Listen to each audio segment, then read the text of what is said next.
So next up, we're going to be looking at finding the equations of certain graphs. We're going to start off with parabolas. And the exercise related to this is exercise 5. It can be found on page 90 of the textbook. And we're going to look at 1.1 and 2.1. So before we start, we need to be familiar with the three standard forms of the parabola. The first one in black, y equals ax squared plus bx plus c, is called our standard form. The next form in red is called our x-intercept form. And if we look at it, we can see there's two brackets, x brackets, and this x1 and x2 are our roots. So if we find the correct values for x1 and x2 and we put them into this equation, we will make y equal to 0. And remember, when y equals to 0, we're sitting on the x-axis. So when we're making y equals to 0, this is where our parabola touches. So we're finding our roots. This form in red can be found by either factorizing our standard form, or we can use the quadratic formula to find x1 and x2, our roots. Lastly, in purple, we have the turning point form. And this is found by completing the square of our standard form. So lastly, we need to notice that in each of these forms, there are three unknowns. In the first equation, the unknowns are a, b, and c. In the second equation, we have a, x1, and x2 as unknowns. And in the last equation, we have q, a, and p as our unknowns. So because there are three unknowns, to solve for this equation, we need three pieces of information. And in this exercise, we are given 3 coordinate points. So starting off with 1.1, we have these 3 coordinate points. Now if you notice, the y value is 0 here and the y value is 0 here. So these 2 points are our x-intercepts. The last point has x equal to 0, so that is our y-intercept. So which one of the 3 forms are we going to use for parabola? The answer is the x-intercept form. So we'll have y equals a, x minus x1, x minus x2. So we already have the values for x1 and x2 as our roots. It comes from these 2 x values. So I'm just going to substitute them in. So for the -4, we have x, because there's a minus there, remember we have to have a bracket for the double negative. And for the other value, x2, we can just put 1.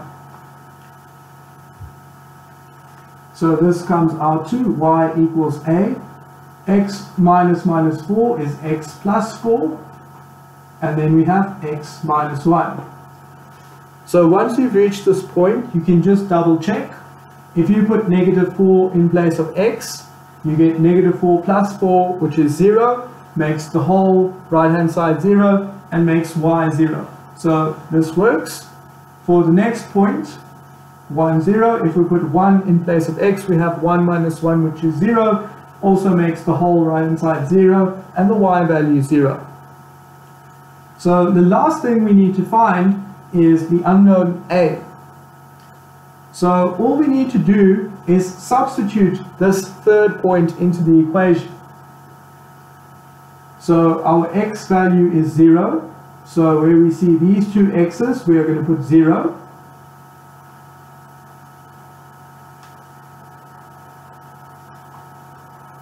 And the y value is 12.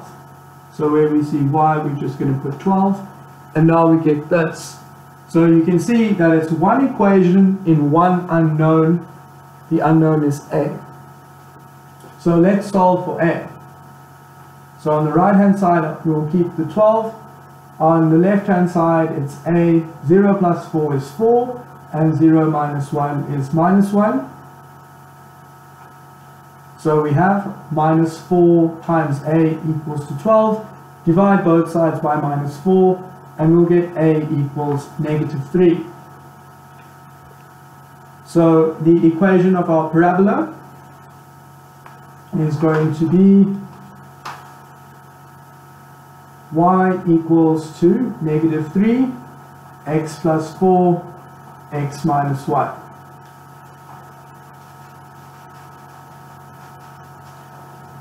Okay, from here you can expand this whole thing using distribution if you want to get the standard form. So let me actually calculate it out to show you. So I'm going to first multiply these two brackets together, and I have to use distribution. So we've got x times x is x squared minus x plus 4 x squared minus x plus 4x minus 4 equals -3 x squared plus 3x minus 4, and now we bring the -3 into each term, so we get -3x squared minus 9x plus 12. Okay, you wouldn't necessarily have to do this. It's only if they ask you to get it in standard form.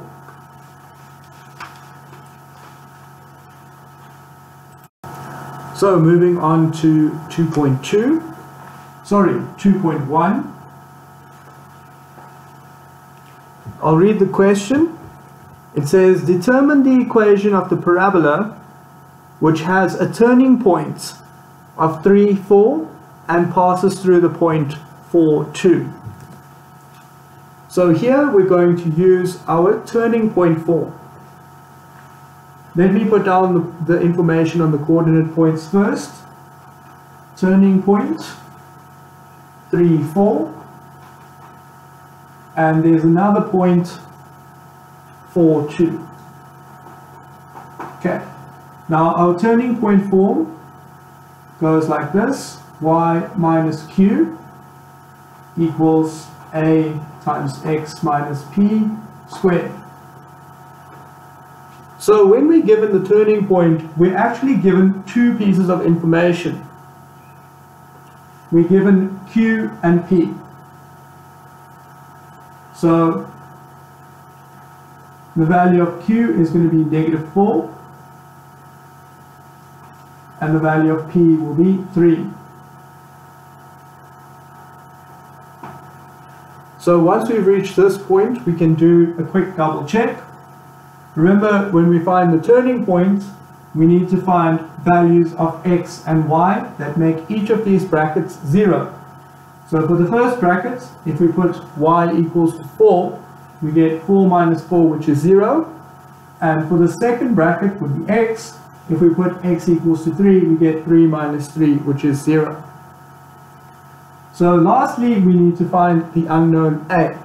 And we're going to do this in the same way that we found a in 1.1, where we substitute this other point. Okay? So this point reads x equals to 4 and y equals to 2. So we just plug and play. Where I see a y, I'm going to put a 2. And where I see x, I'm going to put 4. So now we have one equation in one unknown a. On the left hand side, 2 minus 4 is minus 2. 4 minus 3 is 1. 1 squared is 1. So we're left with a equals minus 2.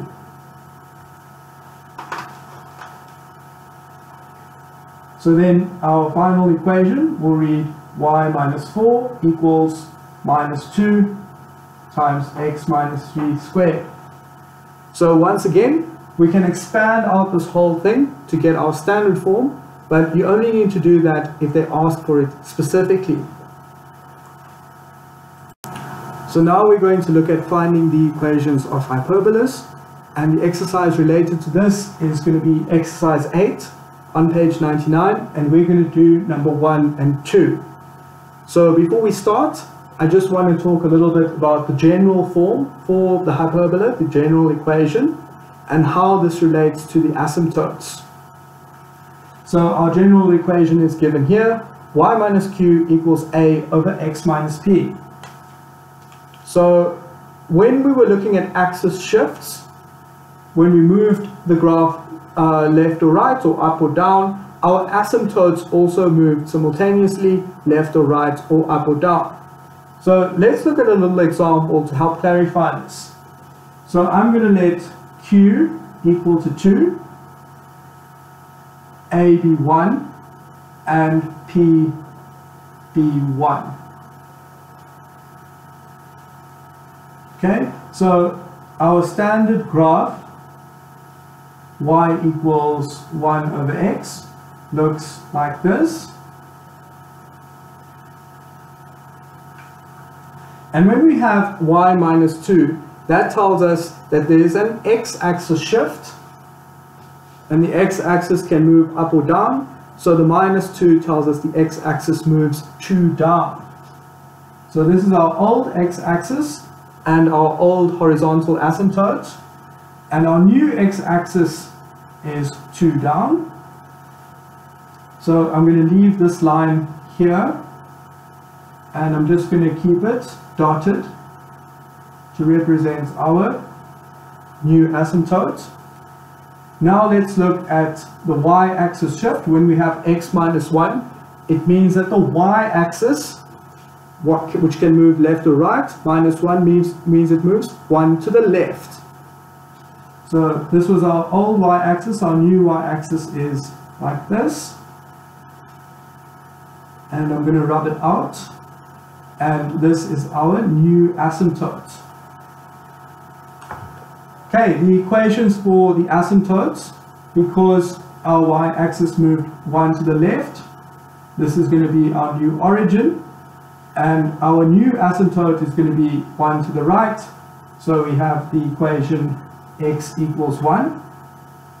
For our horizontal asymptote, the x-axis moved 2 down, so our new asymptote is 2 above, so that will be the equation y equals 2. So now if we check these values, the value of our horizontal asymptote, y equals 2, makes this bracket 0, because 2 minus 2 is 0, and the asymptote x equals 1 makes this bracket 0, because if we put x equals to 1, we get 1 minus 1, which is 0.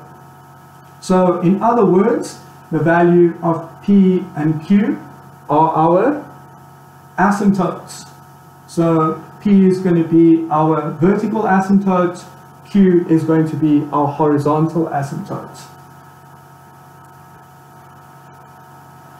So now let's jump into some examples.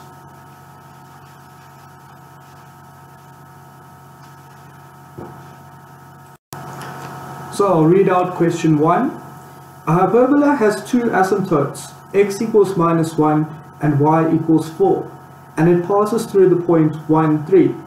Determine the equation of the hyperbola and state the equation of its symmetry lines. So the general form for the equation of the parabola I've kept over here, and if we look at it, we have three unknowns, p, q, and a. And to solve for these three unknowns, we need three pieces of information. And I've listed them over here, the two asymptotes and the point. So the value of q is linked to y, so we're just going to substitute 4 where we see the q, and the value of p is in the x bracket, so I'm just going to put minus 1 where I see p. So let's substitute 4, y minus 4 equals a over x minus 1. Okay, don't forget the bracket. We need a bracket because we have a negative number. So a negative times a negative is a positive, and we'll be left with x plus 1. Okay, now let's find the value of a. Once again, all we have to do is substitute our point. So the value of x is 1 and the value of y is 3. So I'm going to put 3 for y and 1 for x. So now we get this equation, and once again we have one equation in one unknown, the unknown being a. And now we're going to solve. 3 minus 4 is -1 equals to a over 2. Multiply both sides by 2 and we get a equals -2. So I'm just going to substitute -2 for the a. And we get this equation. So now let's move on to the next part, finding axes of symmetry. And once again, we're going to relate things to our standard form, y equals 1 over x. So I'm going to redraw it here. So the axes of symmetry for our standard form are these two dotted lines.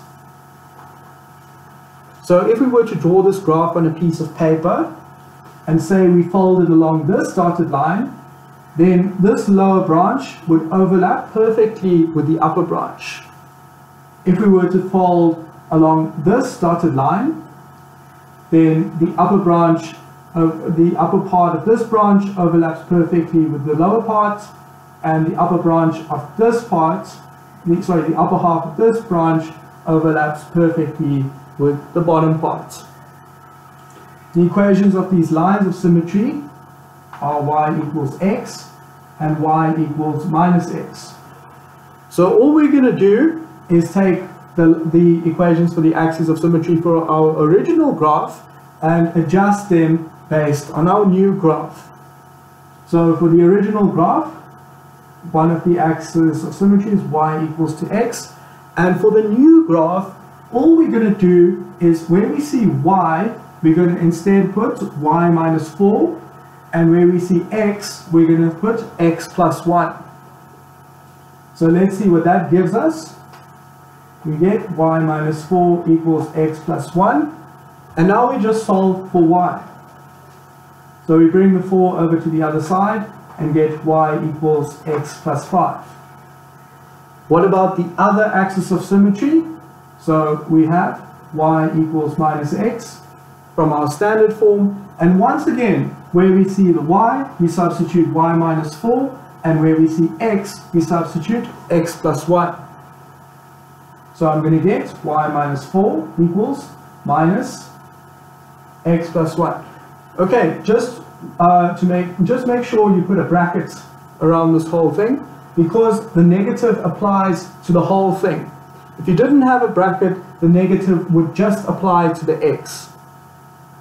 So now let's solve this for y, and we should get y equals to minus x plus 3. So now we have the two axes of symmetry for our new graph. So question 2 is much the same as question 1. Once again, we have 3 pieces of information and we're looking for the 3 unknowns. So I've listed them here. We have x equals 2 and y equals 1 as our asymptotes, and we're also given that the graph passes through the point 5, 2. So once again, I'm just going to plug and play. This y equals 1 means that we substitute 1 for the q, and x equals 2 means we put a 2 where we see p. Now to solve for a, we substitute this point into the equation. So x equals to 5. So I'm going to put a 5 where I see the x, and y equals 2. So I'm going to put 2 where I see the y, and I'm going to solve for a. So the left hand side is 1, and the right hand side is a over 3, times both sides by 3 to give us a equals 3. So I'm just going to rub out the a there and put the 3. And now we need to find our axes of symmetry. So from our standard graph, one of the axes of symmetry was y equals x, and I'm just going to put y minus 1 for the y, and x minus 2 for the x. Solve for y, and we get y equals x minus 1. Now let's do the other axis of symmetry. So for our standard graph, that was y equals negative x. And now I'm just going to plug and play. Put y minus 1 and x minus 2. And I'm going to solve for y. And I should get plus 2 plus 1 x plus 3. Okay, so you can just times this out on your own. It's not very difficult. And just double check that you get the same thing.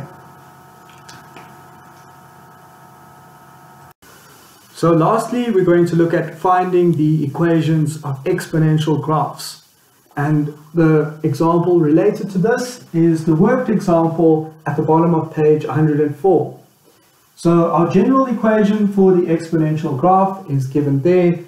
It goes y minus q equals a times b to the power of x plus p. So that's quite a mouthful. It's easier visualized than read. And in this equation, we can see there's quite a few unknowns. There's q, a, b, and p. So before we jump into this example, I just want to refer back to our original kind of standard form and show you how the vertical shifts of this graph affect the asymptotes, how the asymptotes shift vertically as well. So this is our standard graph, y equals 2 to the power of x. It looks something like this. And our horizontal asymptote here is the x-axis, or it's the equation y equals 0. Now what if we have a vertical shift? Say we have the equation y minus 1 equals 2 to the power of x. So this y minus 1 tells us it's an x-axis shift, and the minus 1 tells us 1 down. So our x-axis for this shifted graph is 1 below. And the previous x-axis was our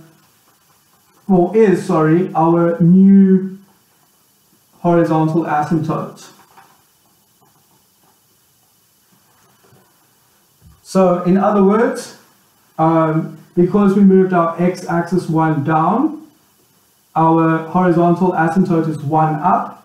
So it has the value y equals 1. So from our standard equation, you can see that the horizontal asymptote is given by the value q.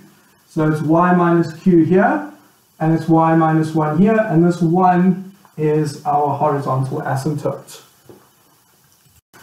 So this worked example is asking us to find the equation for the function h of x, which is an exponential function, and it has a form very similar to our general equation. So I'm just going to leave our general equation up.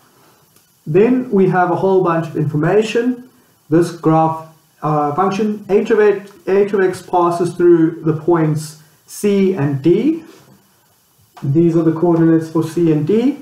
We also have that the horizontal asymptote is given by the line y equals 2.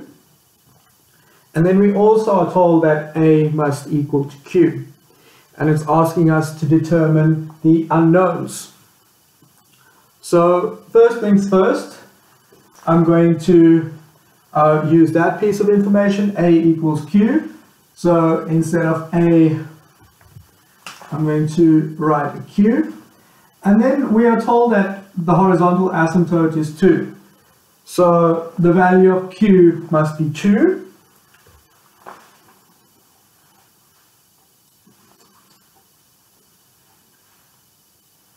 So now we've got this equation. And now we're going to start using the information we have on the points. Okay, we've already used A equals Q and the horizontal asymptote, and now we've just got this information left.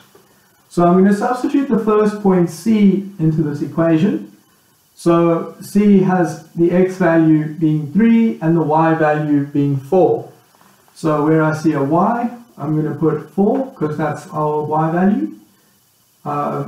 4 minus 2 equals 2 to the power of b, and x, the value of x is 3. So let's clean this up a little bit. 4 minus 2 is 2. Divide both sides by 2.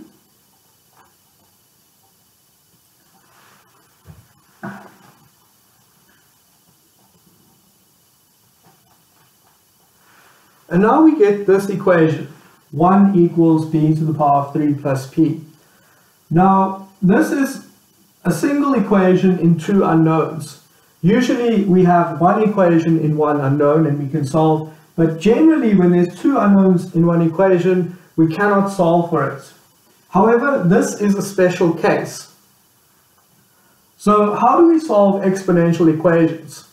The answer is that we need to get the left-hand side and the right-hand side to the same base. In this case, the base is b. So is it possible to get 1 in terms of an exponent with base b? Yes, it is. We know that any number to the power of 0 is 1. So 4 to the power of 0 is 1, 2 to the power of 0 is 1, negative 1 to the power of 0 is 1. You can check these on your calculator as well for the negatives. So it must also hold that because any number to the power of 0 is 1, then b to the power of 0 is 1 as well. So instead of this 1, I'm going to instead substitute b to the power of 0. And now we get this equation. So once we've gotten the bases the same, this time in this example our base is b, then we can say that the exponents must be the same. So directly from here we can say that 0 equals to 3 plus p, and then p must have a value of minus 3. So let's check this quickly. If we put 3 into this equation, we get 3 minus 3, which is 0, and we have b to the power of 0 on the right hand side, which is the same as b to the power of 0 on the left hand side. So now we found p, and the only remaining unknown is b. So I'm just going to keep this information here. I'll rub it out. Okay, so I've used the point C, and the last bit of information is the point D. So I'm going to substitute this into the equation. So our y value is 8, so I'm going to, where I see y, I'm going to put 8 minus 2 equals 2b to the power of, so our x value is 2, and we worked out p as negative 3. So let's clean this up. We've got 8 minus 2 is 6. And 2 minus 3 is negative 1. Divide both sides by 2. And we get 3 equals b to the power of 1. Now, from our rules for exponents, we can say that b to the negative 1 is 1 over b. And that must be the same as 3. And now, to solve this equation, we flip both sides. So we've got 3 over 1. So we're going to flip it to 1 over 3. And when we flip this side, it's b over 1, which is b. So now we've gotten all the unknowns for this equation. And they've also drawn a little graph here. So what they've done is they've plotted these 2 points and the horizontal asymptote, and that's just to give a pictorial representation of all the information. Okay, so how is that helpful? It's just that for our final answers, when we work out all these parameters, we can see what our equation looks like and then see if the picture matches. So that concludes today's lesson, and here I've given quite a bit of homework on this, and you also have the solutions manual for the grade 11 textbook. So please go through it, and I'm sure you'll have quite a few questions, and we'll pick up next week. Thanks.